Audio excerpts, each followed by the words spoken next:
मैं western world में गया तो एक बच्ची ने कहा अल्लाह गनी है। मैंने कहा तो पूरी दुनिया को अल्लाह ने बनाया। मैंने कहा अल्लाह को पैसे की जरूरत है। मैंने कहा नहीं, अल्लाह के पास सब कुछ है। मैंने कहा सब कुछ है। कहा फिर मैं नमाज न पढ़ूं तो सजा क्यों देता है? जब उसे किसी चीज की जरूरत ही नहीं है तो मेरी नमाज से खुदा को क्या जाता है? मैं हिजाब न करूं, अल्लाह को क्या मसला है? मेरे बाल हैं, मैं दिखाती हूं, मेरा हुस्न है, मैं शौफ करती हूं। अब जब तक आप इसे हिकमत नहीं बताओगे, इंसान के वजूद में अगर अक्ल हो और दलील अक्लानी दो, इंसान मानने के लिए तैयार हो जाता है। मैंने छोटी सी मिसाल दी। मैंने कहा देखिए कुछ उसूल अखलाकी हैं। मसलन अगर आपको प्यास लगे और आप अपनी अम्मा को कहो कि आपको पानी पिलाएं और वो पानी का गिलास लेकर आपको दें, आप उसके जवाब में क्या बोलोगी? सीधी सी बात है, मैं थैंक यू बोलूंगी। मैंने कहा आपके पास घर ना हो, कोई रहने के लिए जगह दे, उसका क्या हुआ? का उसका एहसान हुआ। मैंने कहा आप बीमार हुए, किसी डॉक्टर ने फ्री में आपका इलाज किया, क्या हुआ? का उसका एहसान हुआ। मैंने कहा अगर आपके पास पैसे ना हो, आपके बाबा बीमार हो, कोई पैसे दे के उनकी जान बचाए, ये क्या हुआ? का उसका एहसान हुआ। मैंने कहा अगर कोई आप पर एहसान करे तो अखलाकी फरीजा क्या है, हम क्या करें? कि हम उसका शुक्रिया करेंगे। मैंने कहा अगर किसी ने आपको 1 लाख पाउंड दिया, अब उसका शुक्रिया कैसे अदा होगा? कब मैं उसको रिटर्न में 1 लाख पाउंड दूं, ऊपर से शुक्रिया भी अदा करूं। मैंने कहा अगर किसी ने इतना पैसा दिया, आप रिटर्न न कर सको तो फिर क्या करोगे?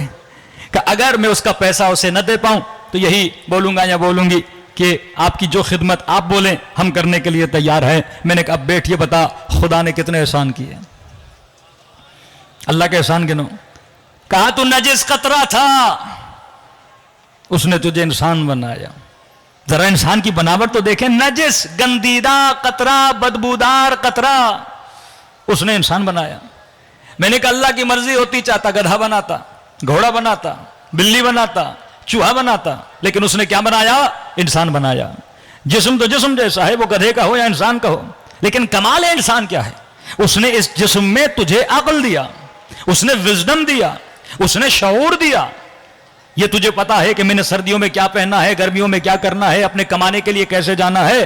कि इतना छोटा सा जिस्म इतनी पूरी कायनात को मुसख्खर कर देता है, कि जहाज बना के हवाओं में उड़ाता है, कश्तियां बना के समंदरों में चलाता है। इतना शऊर इंसान को दिया कि जंगल के शेर को कैदी करता है। इतना शऊर दिया कि अपने बदन से ज्यादा बड़े हाथी को कैदी बना देता है। पूरी कायनात को गोया इंसान ने कंट्रोल किया हुआ है। मैंने कहा किसने दिया? कमाल हमारा तो नहीं था। कि किसने बनाया? का गॉड ने बनाया, अल्लाह ने बनाया। मैंने कहा आंखें भी उसने दी, जबान भी उसने दी, सब कुछ उसने दिया। अब मैंने कहा ये बता, अगर पानी का गिलास भी कोई दे आप उसको थैंक यू बोलते हो, कोई आपकी जान बचाए आप उसका शुक्रिया अदा करते हो। अब अगर किसी ने 100 रुपया दिया, रिटर्न में दोगे, शुक्रिया करोगे। किसी ने 1 लाख दिया, रिटर्न करोगे, शुक्रिया करोगे। लेकिन अगर किसी ने 1 अरब रुपया आपके ऊपर खर्च किया है, अब आप पूरी जिंदगी भी कमाओ, आप 1 अरब वापस नहीं दे सकते। लिहाजा दूसरा रास्ता यह है, पहला यह कि शुक्रिया अदा करो, दूसरा यह है कहो कि जनाब मैं दे तो नहीं सकता जो आपने मुझे दिया है, लेकिन अगर कहो तो आपके दर का गुलाम बन जाऊं, अगर कहो तो आपके दर का खादिम बन जाऊं, अगर कहो तो इतने घंटे अपनी जिंदगी के आपके ऊपर खर्च करने के लिए तैयार हूं। तो मैंने कहा सवाल यह है,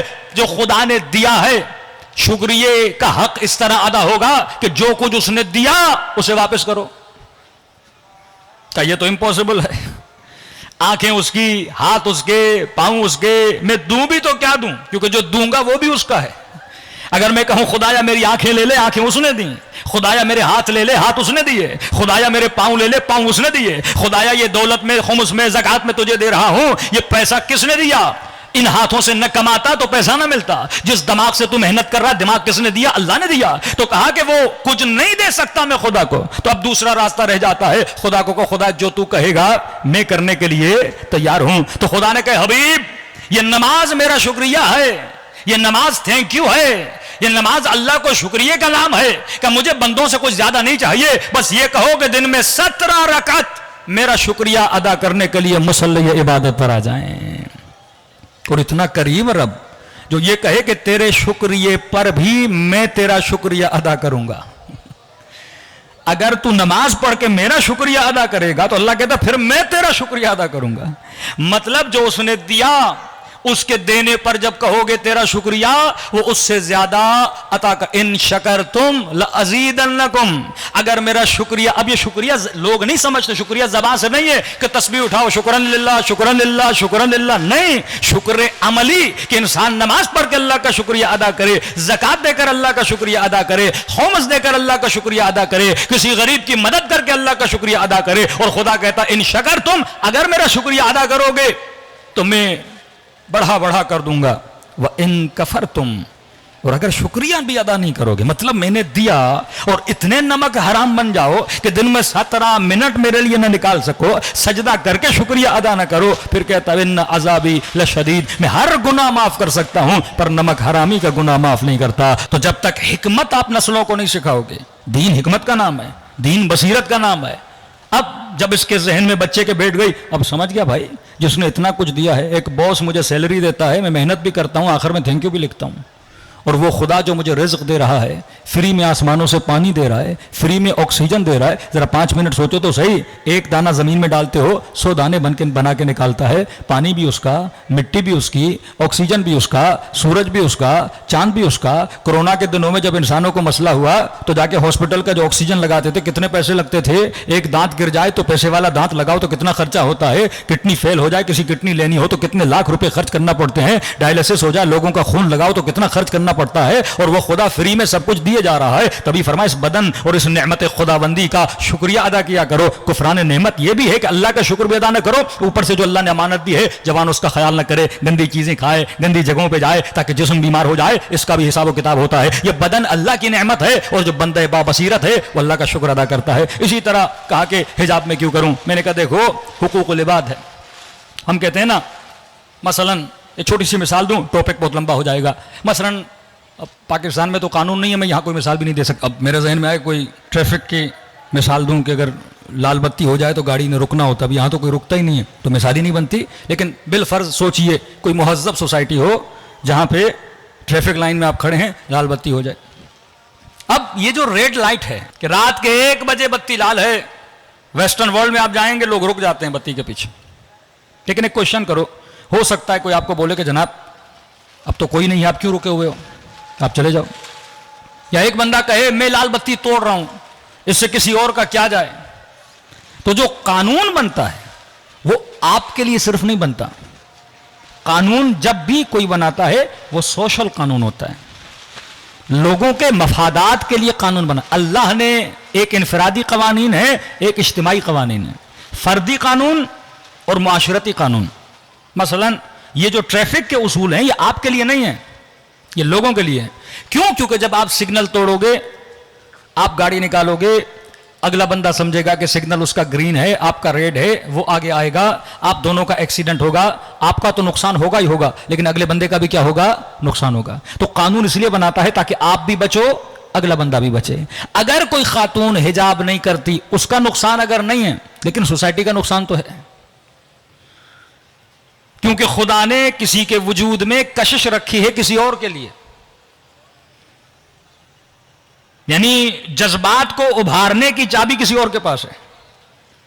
अल्लाह का नबी कहता है इल्ला मा रहम रब्बी, अगर खुदा मुझ पर रहम न करता, हजरत यूसुफ इन्ना नफ्स लम्मारतुम बिसू। एक जवान है, जज्बात उभारे जाते हैं ना फिल्मों के जरिए, मुख्तलिफ तस्वीरों के जरिए, मुख्तलिफ कहानियों के जरिए, मुख्तलिफ बातों के जरिए, मुख्तलिफ शक्लों के जरिए। एक तरफ पत्थर है, एक तरफ सोना है। मैं आपसे पूछूंगा आप पत्थर को कवर करोगे या सोने को? कहेंगे मौलाना जिसकी डिमांड है उसको करेंगे। माशरे में जिसके चोर, जिसके खरीदार ज्यादा होते हैं उस चीज को छुपाया जाता है, पत्थर को कोई नहीं छुपाता। चाइना का मोबाइल जल्दी चोरी होता है या कोई ब्रांडेड हो, कॉपी ब्रांड्स की बनती है या चाइना की बनती है? जिसकी वैल्यू होती है उसकी कॉपी बनती है, जिसकी वैल्यू होती है उसके खरीदार होते हैं। तो कोई खातून माने या ना माने, खुदा ने उसके वजूद में मर्द के लिए कशिश रखी है, अट्रैक्शन रखी है। उसके नाखून से लेकर बाल तक मर्द के लिए कशिश है। लेकिन मर्द के नाखून में कोई कशिश है किसी औरत के लिए? मर्द के बालों में किसी औरत के लिए कशिश है? मर्द की शक्ल में किसी औरत के लिए कशिश है? हाँ, तारीफ करेगा कोई बंदा दिखने में अच्छा है, खूबसूरत है, लेकिन वो कशिश शहवानी नहीं है जो खुदा ने उसके वजूद में रखी है, क्योंकि उसके वजूद में डिमांड है। अब अगर कोई खातून अपने बदन को उरिया करके बाहर निकलती है, वो हजारों जवानों के जहन में एक भूख और एक ख्वाहिश को पैदा कर रही हैं। जब उनकी ख्वाहिश पूरी नहीं होगी, अब वो इस चीज को हासिल करना चाहेंगे। अब हासिल करना आसान तो नहीं है। अब एक ख्वाहिश लेकर, एक तकलीफ लेकर ये जवान घर जाएगा।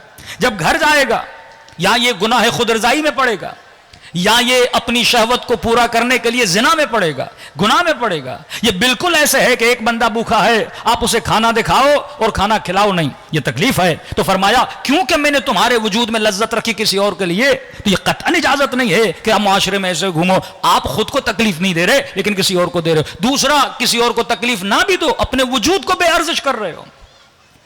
अल्लाह कहता है कोई चीज फ्री में नहीं है, मैंने तुम्हारी इज्जत रखी है, पर्दे में रहो। अगर कोई तुम्हारी चाहत रखता है, वो इज्जत और एहतराम के साथ तुम्हारे घर आएगा, तुम्हारा रिश्ता मांगेगा। जो तुम डिमांड करोगी उस पर देना वाजिब है। हक महर औरत जो मांगे, 1 करोड़ भी मांगती है तो उसका हक है मर्द को देना है।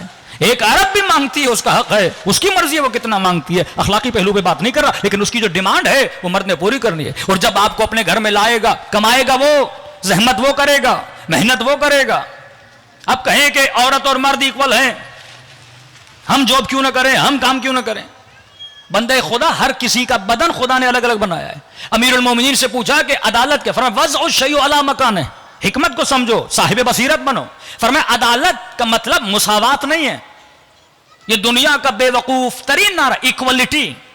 इक्वलिटी कायनात में है ही नहीं। कौन सी चीज इक्वल है? हमारी शक्लें इक्वल हैं, हमारे रंग इक्वल हैं, हमारे कद इक्वल हैं। फिर अफ्रीकन कहें कि मुझे काला क्यों बनाया, आप कहो कि मुझे मसलन गंदुमी रंग का क्यों बनाया। फिर अंग्रेज तो बहुत ज्यादा खूबसूरत हैं, वो गोरे हैं। अल्लाह के यार शक्ल सूरत नहीं। वज़अ शयउ अला मकान है, चीज को वहां रखना जहां उसको रखना चाहिए था। मसलन अमामे का कदर यह है कि सर पे हो, पांवों में हो तो जुल्म है। जूती पांवों में होनी चाहिए, अगर सर पे हो तो जूती के साथ जुल्म नहीं, लेकिन सर के साथ जुल्म है क्योंकि सर पे जूती नहीं रखी जाती। वज़अ शयउ अला मकान है। जब तक मुआशरे के अज्जा अपनी ड्यूटी को अंजाम नहीं देंगे, तब तक मुआशरा तश्कील नहीं पाता। औरत मर्दों वाले काम करे, मर्द औरतों वाले काम करे तो घर कैसे चलेगा। ड्यूटीज को तकसीम करना है। अल्लाह ने कहा मर्द कमाएगा, औरत तरबियत का काम करेगी। क्योंकि मर्द ने कमाना था, इसके जिस्म को तनूमंद बनाया, मजबूत बनाया। क्योंकि औरत के जिस्म ने कमाना नहीं था, उसको नाजुक बनाया। हर किसी की बनावट खुदा ने अलग बनाई है। मर्द हेवी काम करता है, हेवी लोड उठाता है, औरतें वो काम नहीं कर सकती। औरतों के जिस्म की जो रूटीन है, खुदा ने बस माहवारी आती है, उन दिनों में काम करना मुश्किल है। औरत 9 महीना हामला हो जाएगी, काम कैसे करेगी। अगर डिप्रेशन में होगी तो बच्चे पर असर होगा, बच्चा पैदा हो गया तो तरबियत कैसे करेगी। तो ये तकसीम कर दिए कि तू कमाने जा, ये बच्चे को पालेगी, ये घर को संभालेगी, तुम्हारा काम है कि नफका कमाओ, इसके ऊपर कभी भी फाइनेंशियल लोड न डालो। तो खुदा ने जो कवानीन बनाए वो फर्दी नहीं है। हो सकता है वो कानून मर्द को अच्छा न लगे कि मैं क्यों कमाऊं, हो सकता है हिजाब का कानून एक औरत को अच्छा न लगे कि मैं क्यों पाबंदी में पढ़ूं। यह मसला आपका और मसला इसका नहीं है, मसला सोसाइटी का है। अल्लाह हर किसी पे जिम्मेदारी डालता है। यह नहीं चाहता कि मेरी बदहिजाबी से कोई जवान गुमराह हो जाए, और यह भी नहीं चाहता कि जवान के किसी गलत काम से किसी खातून को तकलीफ आ जाए। तो मुआशरे में जितने कानून बनते हैं वो इंसान की बनावट से हैं, क्योंकि खुदा बिल इबाद बसीर है, वो साहिब बसीरत है। उसने जो कुछ बनाया है बसीरत और हिकमत के तहत बनाया है। अब ये हिकमतें अगर आपके ब्रेन में आ गई, फिर आप अल्लाह का शुक्र भी अदा करोगे, फिर आप हमद खुदा भी करोगे। हमारे घरों में मसले क्यों हैं? क्योंकि हमने सिर्फ नमाज को पकड़ा। हमने सिर्फ, कई ऐसी खवातीनें हिजाब करती है पर हया नहीं है। भाई हया का मतलब यह है कि इंसान नामहरम से बात करे तो हया होनी चाहिए, शर्म होनी चाहिए। लेकिन सर पे दुपट्टा हो, 10 नामहरमों से बातें हो रही हैं, हंसी मजाक भी हो रहा है, गुफ्ते और गप्पे भी लग रहे हैं। मतलब इसने हिजाब का कॉन्सेप्ट नहीं समझा। कॉन्सेप्ट ऑफ हिजाब यह है कि खुद को नामहरमों की निगाहों से दूर करो, खुद को तमा की निगाहों से दूर करो, खुद को शहवत की निगाहों से दूर करो। और जो उसूल अल्लाह ने बताए हैं उस उसूल पर अगर मुआशरा चलेगा तो फिर उस मुआशरे को इमाम ज़माना का मुआशरा, आशुराई मुआशरा बोल सकते हैं। सल्लल्लाहु अलैहि मोहम्मद वाले मोहम्मद पर।